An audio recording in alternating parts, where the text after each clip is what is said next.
주여 임대하여 주소서. 이곳에 오셔서 이곳에 앉으소서.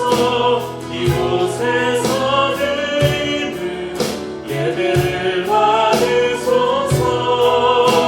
주님의 이름이 주님의 이름만이 오직 주의 이름만 이곳에 있습니다. 하늘의 문을 여소서. 하늘의 문을 여소서. 이곳을 주목하소서. 주를 향한 노래가 꺼지지 않으니 하늘을 열고 보소서. 이곳에 임대하소서. 이곳에 임대하소서. 주님을 기다립니다. 기도의 향기가 하늘에 닿으니 주님 임대하여 주소서.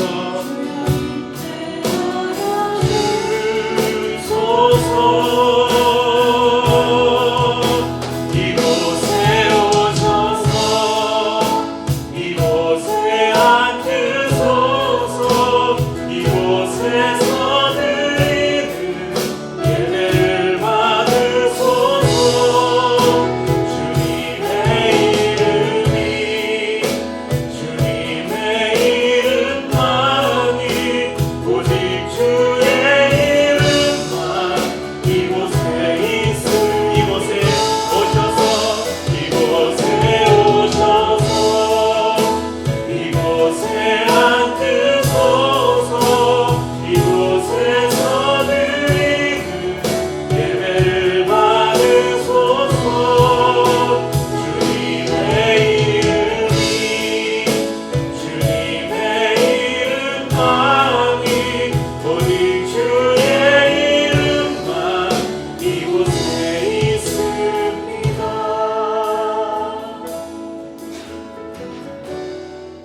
우리가 안다고 고백해도 얼마나 그 사랑을 알 수 있겠습니까? 그렇지만 우리의 작은 입술을 벌려서 우리를 향한 그 사랑을 함께 고백하고 그 사랑을 더 깊이 알기를 소망하기 원합니다. 다 표현 못해도 다 표현하리라. 다 고백 못해도 다 고백하리라. 다 알 수 없어도 다 알아가리라. 다 담지 못해도 다 닮아가리라. 다 표현 못해도 다 표현하리라. 다 고백 못해도 다 고백하리라. 다 알 수 없어도 다 알아가리라. 다 담지 못해도 다 닮아가리라. 그 사랑 얼마나 아름다운지. 그 사랑 얼마나 날 부욕해 하는지. 그 사랑 얼마나 크고 놀라운지를. 그 사랑 얼마나 나를 감격하게 하는지. 아멘. 다 표현 못해도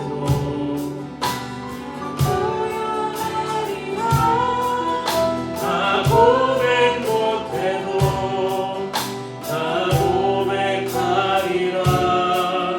다 알 수 없어도 다 알아가리라. 다 담지 못해도 다 닮아가리라. 다 표현 못해도 다 표현 못. 우리의 마음을 다해서 그분께 표현하십시다. 우리의 고백이 충분치 못해도 우리의 진실의 마음을 담아서 고백하십시다.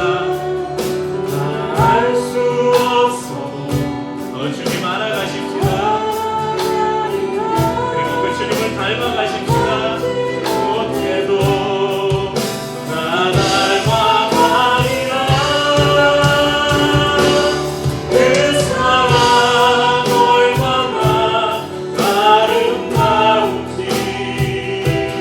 그 사랑 얼마나 날 부욕해 하는지.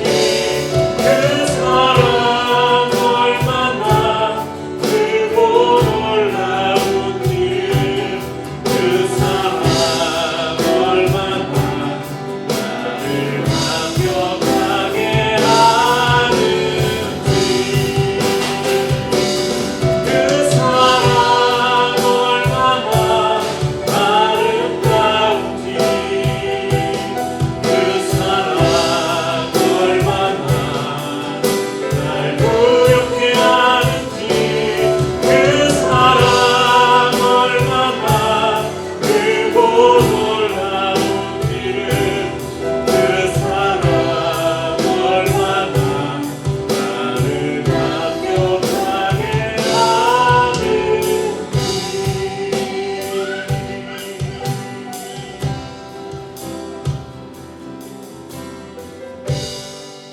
아멘. 주님 그 사랑이 얼마나 큰지. 하나님의 사랑이 가장 잘 나타난 곳이 어디입니까? 바로 그분의 십자가입니다. 십자가를 통해서 그분은 우리에게 생명을 주셨고, 십자가를 통해서 그분은 우리에게 능력을 주셨고, 십자가를 통해서 우리에게 소망을 주셨습니다. 아멘. 우리 아민이가 크게 아멘. 십자가 십자가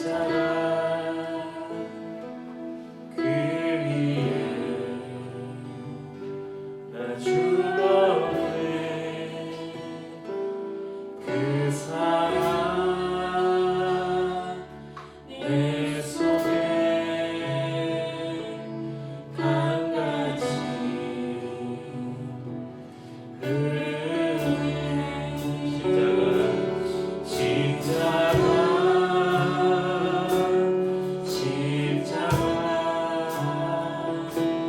그 위에 나 죽었네. 그 사랑 내 속에 강같이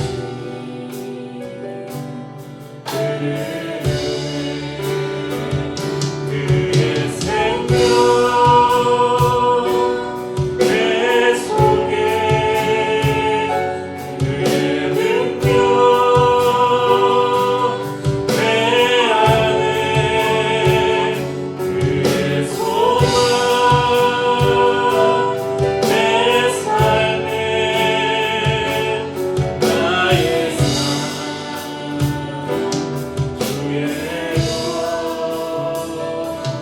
십자가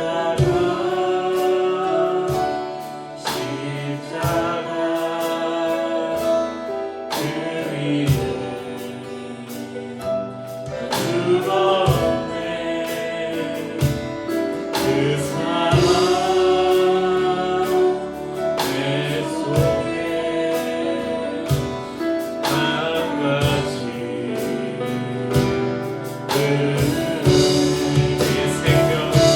그의 생명 내 속에 그의 능력 내 안에 그의 소망 내 삶에 나의 삶 주의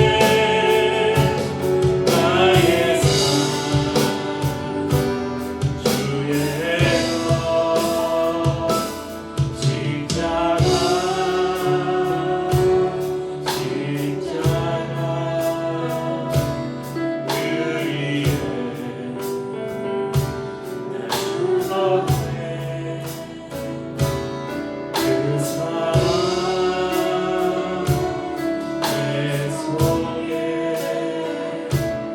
나 죽었네.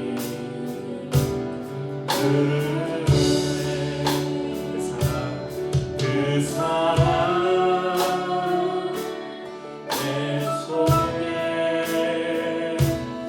강같이 흐르네.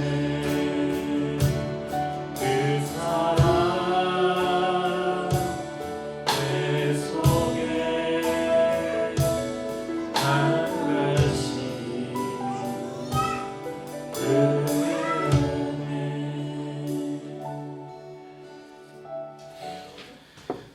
네, 오늘은 사순절 넷째 주간이 시작되는 날입니다. 성도님들 어떻게 이 사순절을 보내고 계십니까? 여러분의 삶 속에서 고난당하신 예수님의 그 고난을 어떻게 묵상하고 있습니까? 오늘은 특별히 사순절 기간을 지내면서 예수님께서 왜 고난당하셨는지, 또 그 고난당하신 주님 앞에 우리는 어떤 삶을 살아야 되는지에 대해서 깊이 묵상하며 지내는 시간이 될 수 있기를 바랍니다.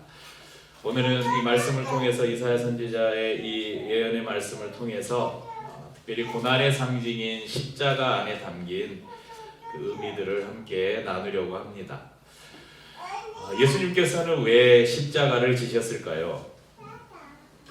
그 답을 그냥 한 단어로 표현하자면 사랑, 이렇게 표현할 수 있을 것입니다. 십자가는 바로 사랑입니다. 하나님께서 우리를 얼마나 사랑하시는지, 하나님이 우리를 얼마나 사랑하시는지를 우리에게 보여주는 가장 그 표현의 절정, 그것이 바로 이 십자가입니다.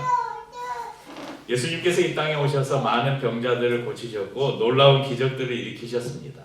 심지어는 죽은 자를 살리시기까지 하셨지만 십자가만큼 위대한 사역은 없었습니다. 십자가는 예수님께서 이 땅에 오셔서 하신 그분의 사역의 종착점이었습니다. 그렇기 때문에 예수님께서도 십자가에 달리셔서 하신 말씀 중에 이런 말씀 있잖아요. 다 이루었다. 내 영혼을 아버지 손에 부탁하나이다. 마지막 십자가에서 남기신 말씀이 바로 이 말씀이셨습니다. 십자가는 사랑입니다. 어떻게 이 십자가를 통해서 우리에게 사랑을 보여주고 있는지 함께 나누겠습니다. 첫 번째는 이 십자가는 우리에게 낮아지심의 사랑을 보여주셨습니다. 예수님의 생애는 예수님이 어디에 나셨습니까? 베들레헴에 나셨죠. 베들레헴에서 어디에서 또 나셨어요? 마구간에 나셨죠. 근데 마구간에서도 또 어디에 어디에 누이셨어요? 구유에 누이셨습니다. 그러니까 인간의 생명 법칙과 똑같은 모습으로 이 땅에 태어나셨어요. 뭔가 좀 기적적인 탄생의 이야기가 있었으면 좋았을 텐데 그냥 한 인간의 배를 비벼서 인간의 생명 법칙과 똑같은 방법으로 태어나셨습니다. 예수님이 태어나셨을 때 갑자기 막 일어나서 걸으셨을까요? 그러면서 막 천상천하 유아독존 하셨을까요? 예수님이 태어나셔서 제일 먼저 어떻게 하셨을까요? 네, 그랬겠죠. 똑같이 우리와. 베들레헴은 유다 마을 중에서도 아주 작은 마을입니다. 그 중에서 마구간, 그 가운데서 말구유, 말이 뭐 밥 먹는 그 말 밥통에 예수님이 누이셨어요. 태어나시는 순간부터 낮아지심의 모습으로 우리에게 오셨습니다. 아니 그 이전에 하나님이신 그분이 인간의 모습을 입는 그 자체가 무엇과도 비교할 수 없는 낮아지심입니다. 그래서 빌립보서에서 이렇게 기록하고 있습니다. 빌립보서 2장 6절에서 8절 말씀에 그는 근본 하나님의 본체시나 하나님과 동등됨을 취할 것으로 여기지 아니하시고 오히려 자기를 비워 종의 형체를 가지사 사람들과 같이 되셨고 사람의 모양으로 나타나사 자기를 낮추시고 죽기까지 복종하셨으니 곧 십자가에 죽으심이라. 또 예수님의 삶은 어땠습니까? 그분은 30년간 목수의 아들로 아버지의 일을 도우며 살았습니다. 오늘 저희가 읽은 본문 2절의 말씀을 보면 그분의 모습이 어땠는지 우리가 좀 짐작해 볼 수 있습니다. 2절을 보면 그는 주 앞에서 자라나기를 연한 순 같고 마른 땅에서 나온 뿌리 같아서 고운 모양도 없고 풍채도 없은즉 우리가 보기에 흠모할 만한 아름다운 것이 없도다. 연한 순. 그럼 연한 순은 잘라져 버린 그 나무 밑동에서 새롭게 올라오는 싹을 말합니다. 이미 사람들의 기억 속에서 사라져 버린, 잊혀져 버린 한 가문, 다윗의 가문에서 예수님이 나실 것을 예언하는 말씀입니다. 마른 땅에서 나온 줄기는 무엇입니까? 여러분 물이 없어 땅이 갈라져요. 그곳에서 싹이 난다고 생각해 보세요. 이 싹이 앞으로 당할 그 고난이 얼마나 클지. 저는 어렸을 때 농사를 지었는데 가뭄이 드는 해에 논이 이렇게 비가 내리지 않으면 논이 말라가잖아요. 그러면 벼들이 그냥 타 들어가는 거예요. 예수님 당시의 사회가 그러했습니다. 말라 비틀어진 땅처럼 공의는 사라지고 바리새파, 사두개파, 율법사들 마치 지금의 정치권처럼 서로의 이익만을 위해 싸우던 시대에 예수님께서 나셨습니다. 여러분 예수님 하면 여러분 상상하는 모습이 있죠. 여러 사람들이 그 예수님의 초상을 이렇게 그렸잖아요. 그래서 예수님 하면 이렇게 머리가 좀 길고 영화 같은 데서도 이렇게 나오니까 그래서 예수님의 모습이 대충 이렇게 생겼을 것이다 여러분 상상하는 것이 있을 텐데 여러분 그게 예수님의 모습은 아니잖아요. 작가의 산물이죠. 그래도 예수님의 모습은 어땠을까? 온화하지 않으셨을까? 우리가 상상해 볼 수 있는데 오늘 본문에 보면 그는 고운 모양과 풍채도 없다 이렇게 표현하고 있잖아요.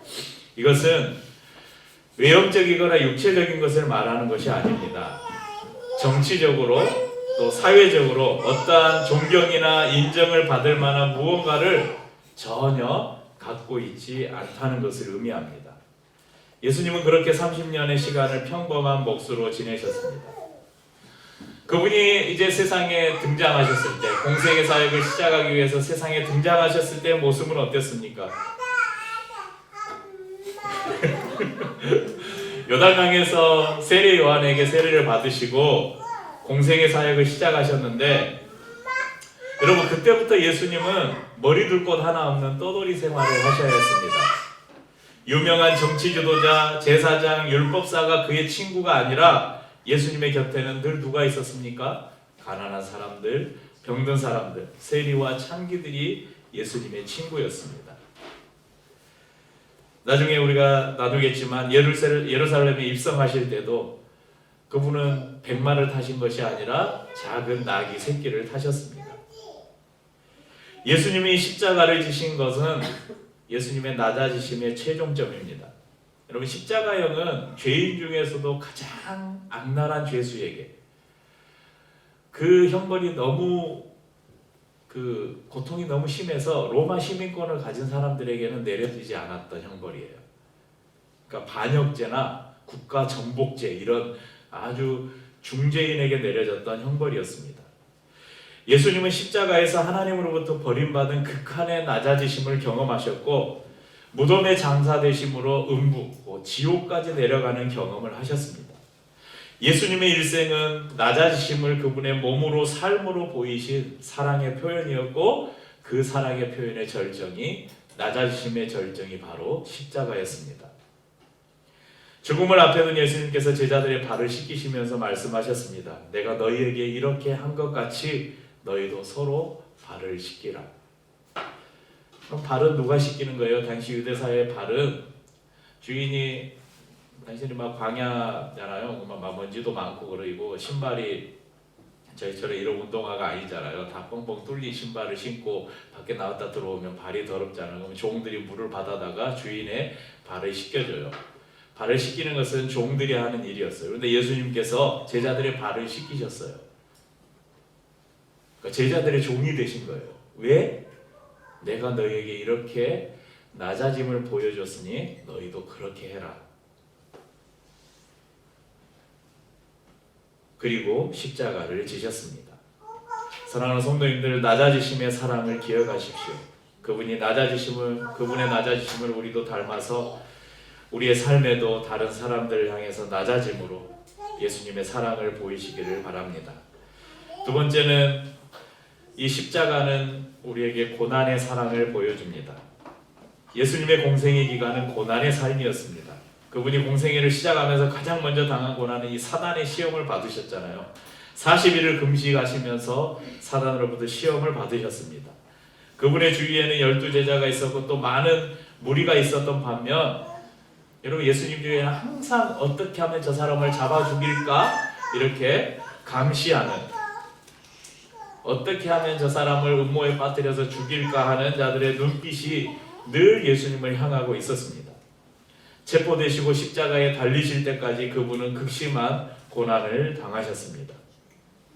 그래서 오늘 말씀의 3절에 보면 이렇게 예언하고 있습니다. 그는 멸시를 받아 사람들에게 버림받았으며 강고를 많이 겪었으며 질고를 아는 자라. 마치 사람들이 그에게서 얼굴을 가리는 것 같이 멸시를 당하였고 우리도 그를 귀히 여기지 아니하였도다. 수많은 사람들이 예수님을 따랐죠.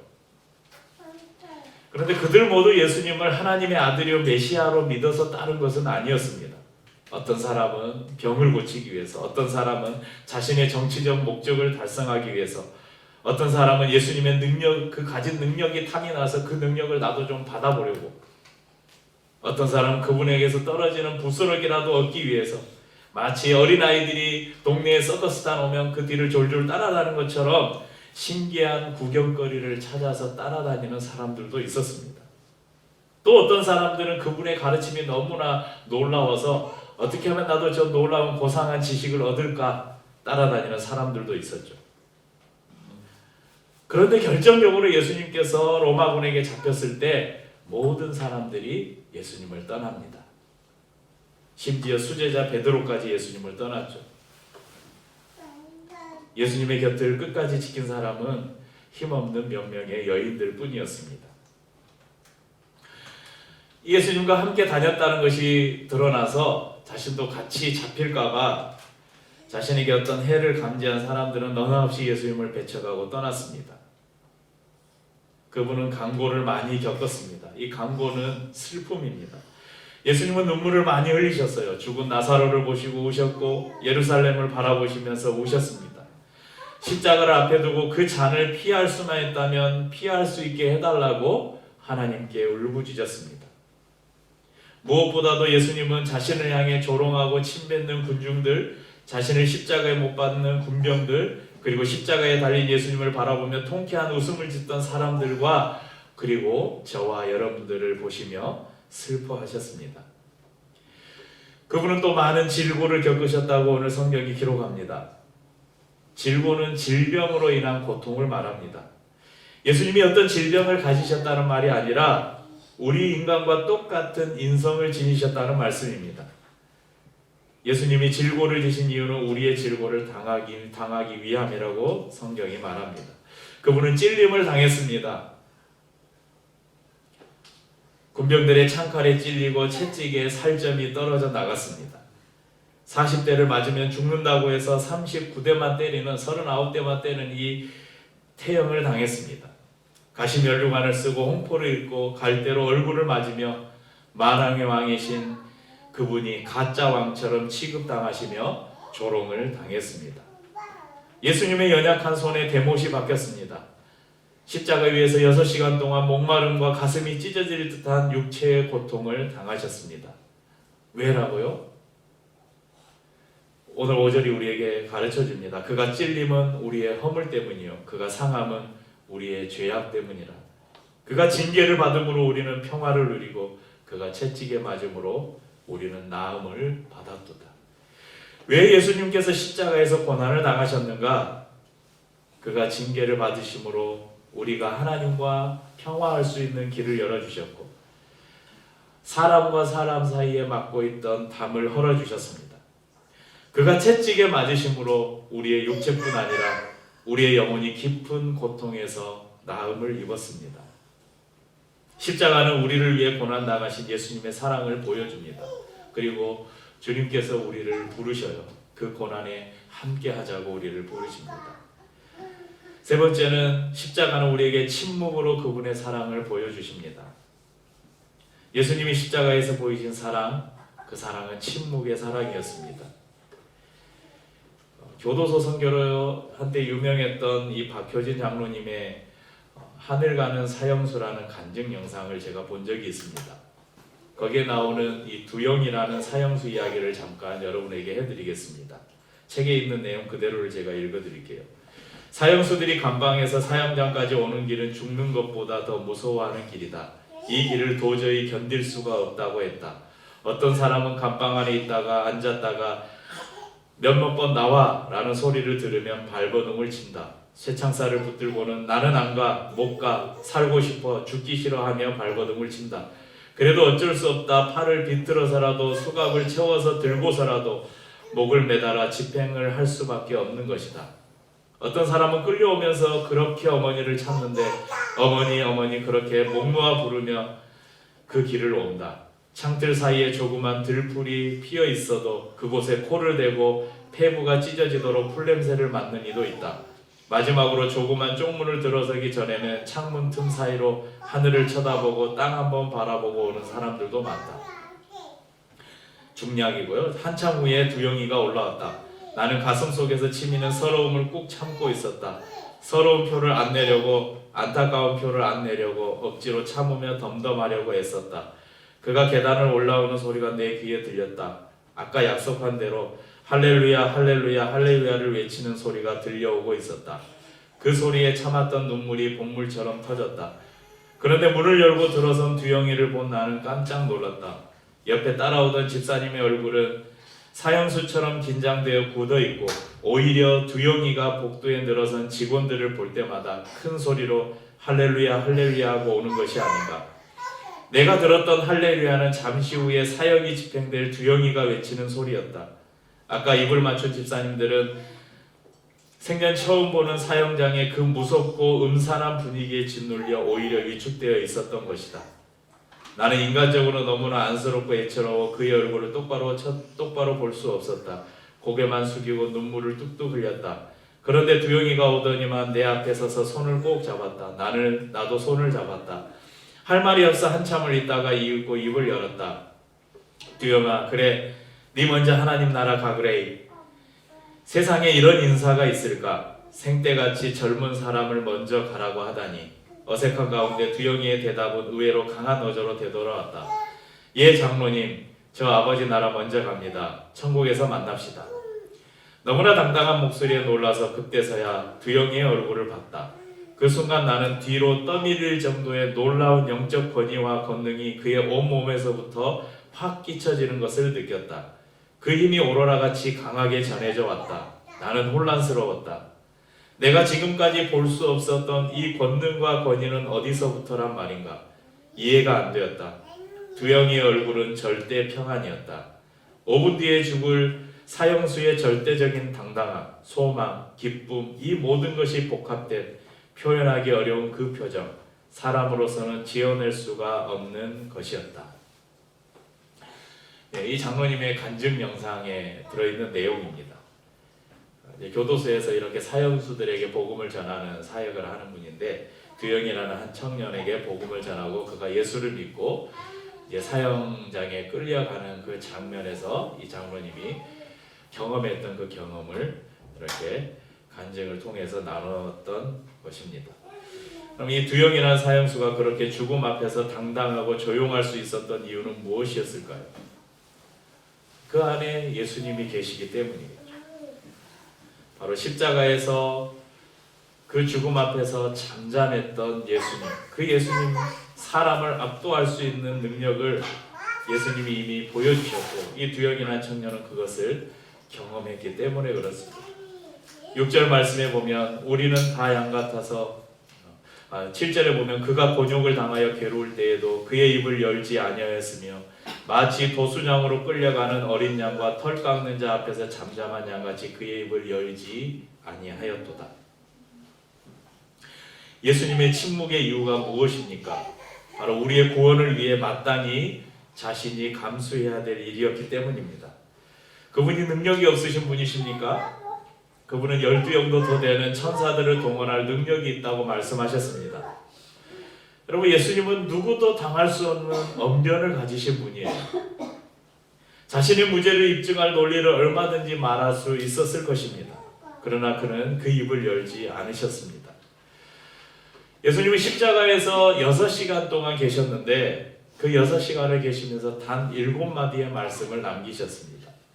십자가 위에서의 그 침묵의 순간을 여러분 상상해 보십시오. 그분은 도살장으로 끌려가는 어린 양이 아무 저항도 하지 못하는 것처럼 아무 저항도 항변도 없이 그 길을 걸어가셨습니다. 자신이 죽어야 우리가 살 것을 아셨기 때문입니다. 우리를 향한 사랑 때문에 자신이 가진 능력도 사용하지 않았고 변호도 거부했고 잠잠히 십자가를 지셨습니다. 십자가는 사랑입니다. 한때 십자가가 우상이 된다고 이제 제가 속한 이 합동교단 같은 경우는, 합동이나 합시나 좀 보수적인 교단들은 그 강단 뒤에 십자가를 걸지 않았어요. 그래서 지금은 이제 좀 자유로워져서 십자가를 거는 교회들도 있는데, 그래서 예전에는 교회에 딱 어느 교회를 딱 방문해서 이 교회가 합동인지 통합인지 알려면 강단을 보면 알아요. 십자가가 걸려 있으면 보통 통합교단이나 감리교단이나 이런 데고, 십자가가 없이 그냥 이렇게 아무것도 없으면 대부분 합동이나 합신교단이고. 왜 그랬겠어요? 십자가가 우상이 된다고, 사람들이 십자가를 섬긴다고 그렇게 생각했기 때문에 십자가를 걸지 않았습니다. 그런데 우리가 뭐 십자가를 본다고 십자가를 섬깁니까? 십자가를 지신 예수 그리스도를 우리가 생각하는 것이죠.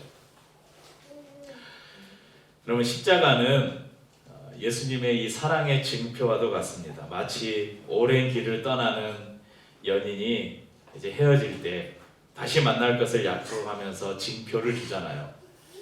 예수님께서는 당신이 우리를 얼마나 사랑하시는지를 우리에게 간직하게 하시기 위해서 십자가라는 징표를 우리에게 주셨습니다.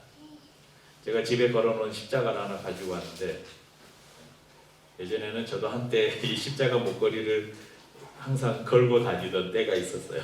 혹시 여러분 십자가 목걸이 이렇게 이제 펜던트나 이런 거 하고 계신 분 계세요? 예전에 많이 하는데 요즘에 안 하더라고. 어떤 의미로 십자가를 걸고 다닙니까? 마이크가 걸리니까 빼놔야 돼. 오늘날 이 십자가는 많은 사람들에게 하나의 장신구로 전락해버리고 말았습니다. 우리나라 이 초기 성도들의 믿음에 대한 재미있는 예화가 있는데, 예수 믿는 성도들이 초대교회 때 이거보다 더 큰, 우리 초기에 우리 외국에서 온 선교사님들 그 사진이나 이런 거 보면 다 대부분 다 이게 큰 십자가를 걸고 다녔잖아요. 그래서 예수 믿는 성도들도 십자가를 걸고 다니는 성도들이 많았어요. 그런데 어느 날 어느 주일에 선교사님이 설교를 하셨는데, 설교의 내용이 십자가를 지고 나를 따르라, 그런 설교를 하셨어요. 다음 주에 성도들이 왔는데 십자가가 하나도 안 보이는 거예요. 십자가 목걸이가 어찌냐 하니까 십자가를 지고 따르라 그래서 다 이렇게 십자가를 등에 지고 등에 지고 왔다는 그런 믿거나 말거나 이야기가 있는데, 저는 이게 아주 지어낸 이야기는 아니라고 생각해요. 왜냐하면 우리 그 초기 기독교, 우리나라 복음이 들어왔을 때 초기 기독교 성도들의 믿음이라면 충분히 그렇게 했어요. 십자가를 지고 따르라고 하니까 집에 가서 다 십자가를 뒤에다 지고 예수님을 따라야 되겠다, 그렇게 충분히 했었을 수도 있겠다, 그런 생각을 해봅니다. 여러분, 십자가는 우리가 우리 멋내기 위한 장식이 아니라 예수님이 우리에게 얼마나 우리를 사랑하시는지 보여준 사랑의 징표입니다. 이것이 얼마나 중요한지, 여러분, 기독교를 이렇게 대적하는 안티 기독교 있잖아요. 안티 기독교들이 제일 먼저 공격하는 게 뭐냐면 십자가를 공격해요. 그래서 그 사탄교나 외국의 이런 사탄교나 특별히 이제 그 헤비메탈이나 이런 데스메탈하는 그런 그룹들에 보면 앨범 자켓이나 이런 데 보면 십자가가 많이 나와요. 근데 그 십자가들이 그냥 예수님이 달린 십자가가 아니에요. 십자가를 여러 형태로 변형을 해요. 거꾸로 된 십자가, 변형된 십자가. 그래서 십자가를 모욕하는 방법으로, 십자가를 조롱하는 방법으로 이 십자가를 다양한 형태로 변형시켜서 자신들의 상징으로 씁니다. 예수님은 고난 많은 종의 모습으로 이미 구약의 선지자들을 통해서 어떻게 오시고 어떻게 죽으실 것을 보여주셨습니다. 그리고 그 예언의 완성이 바로 이 십자가입니다. 낮아지심으로 우리에게 그분의 사랑을 보이셨고, 고난당하심으로 우리에게 사랑을 보여주셨습니다. 또한 침묵하심으로 우리에게 사랑을 보여주셨습니다. 서두에 말씀드렸듯이 십자가는 우리를 향한 하나님의 사랑의 절정입니다. 마지막으로 성경 한 군데를 찾아 읽으면서 우리를 향한 예수님의 사랑을 다시 한번 확인하면서 말씀을 맺겠습니다. 우리 베드로전서 2장 24절에서 25절 말씀입니다. 신약성경 베드로전서 2장 24절 25절입니다. 신약 380쪽에 있습니다. 한 목소리로 읽겠습니다. 친히 나무에 달려 그 몸으로 우리 죄를 담당하셨으니 이는 우리로 죄에 대하여 죽고 의에 대하여 살게 하려 하심이라.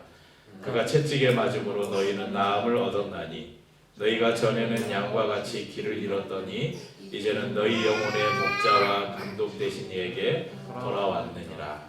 아멘.